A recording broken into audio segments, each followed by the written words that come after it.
వందనామున వందనాలు. ప్రైజ్లాడండి. వాక్యం చెప్పకముందు కొద్దిసేపు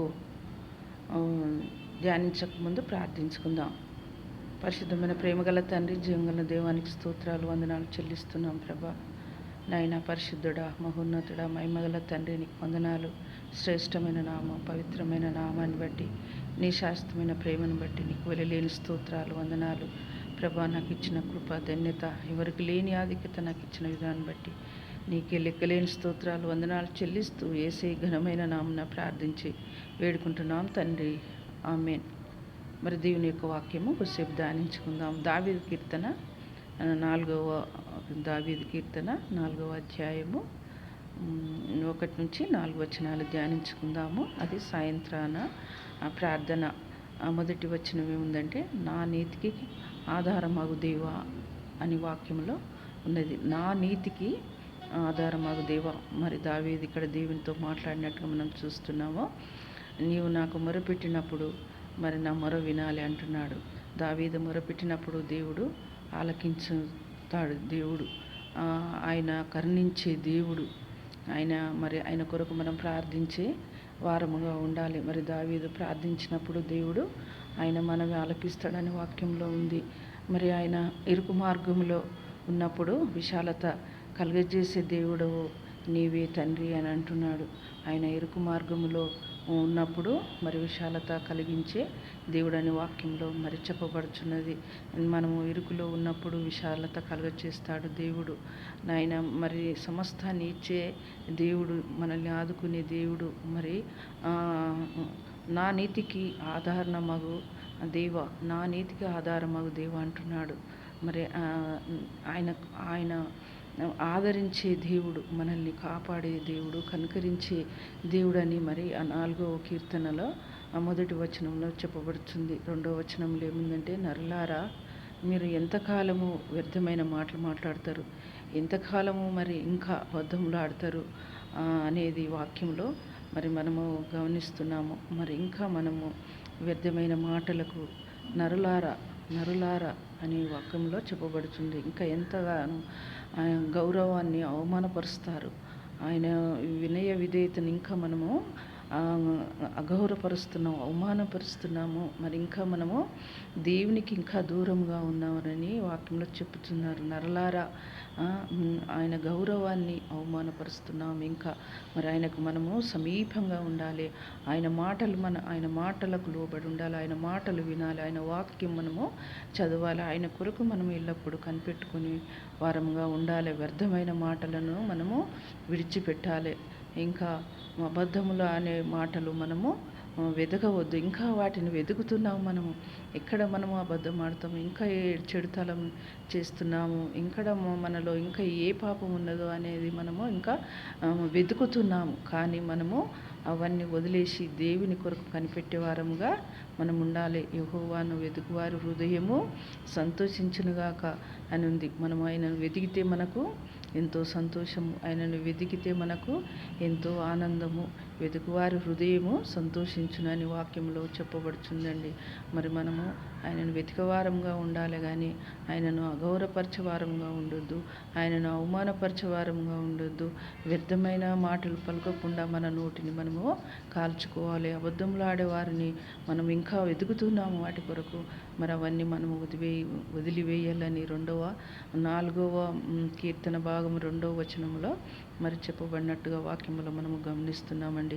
అదే విధంగా మరి భక్తులను ఏర్పరచుకున్నాడు. ఆయన మనల్ని ఏర్పరచుకున్నాడు, భక్తులను ఏర్పరచుకున్నాడు. మరి మనము ఆయన సొత్తు, ఆయన బిడ్డలము, ఆయన కుమారులము. మనల్ని దేవుడు ఏర్పరచుకున్నారు. మన పేర్లు జీవ గ్రంథంలో రాయబడినవి కాబట్టి మరి భక్తులను ఆయనే ఏర్పరచుకున్నాడు. మరి మనము దేవుని బిడ్డలము, ఆయన సొత్తుగా మనం ఉన్నాము. మరి ఆయనకు మొరపెట్టినప్పుడు మరి ఆయన మొర మనము ఆలకించాలి. మనం మొరపెట్టినప్పుడు దేవుడు మనకు సమాధానం ఇస్తాడు. మనం ఆయనకు మొరపెట్టినప్పుడు మన ప్రార్థన దేవుడు ఆలకిస్తాడు. మనకు ప్రతి జవాబు, ప్రతి సమాధానం ఇచ్చే దేవుడని మరి వాక్యంలో మనము గమనిస్తున్నాము. మరి వాక్యంలో మనము కొన్ని మాటలు మనం జ్ఞాపకం చేసుకుందామండి. రోమీలకు రాసిన 3వ అధ్యాయము 23వ వచనంలో ఏముంది? ఏ భేదం లేదు, అందరూ పాపం చేసి దేవుని మహిమను ఇంకా పొందలేకపోతున్నాము. మనం ఆయన మహిమను పొందలేకపోతున్నాము. నీతిమంతుడు ఎవ్వరు కూడా లేడు. నిజమైన దేవుడు ఆయనే, నీతిమంతుడు ఆయనే, సర్వశక్తిమంతుడు ఆయనే. మనందరము పాపులము, నీచులము అని మనము గమనించుకోవాలి. మనం ఆయన కొరకు మరి కనిపెట్టుకొని ఆయన కొరకు ప్రార్థన చేసేవారముగా ఉండాలని మరి ఆ 3వ మాటలో చెప్పబడుతుంది. అదేవిధంగా మరి ఇంకో మాట కూడా మనం చూసుకుందామండి. కీర్తన భాగం 51:5 వచనంలో ఏముంది? నేను పాపంలో పుట్టినాను అని ఉన్నది. పాపంలోని మరి తల్లి గర్భమున పుట్టినాను. పాపంలో పుట్టినాడు, పాపంలోనే నేను తల్లి గర్భంలో పుట్టినాను వాక్యంలో ఉంది.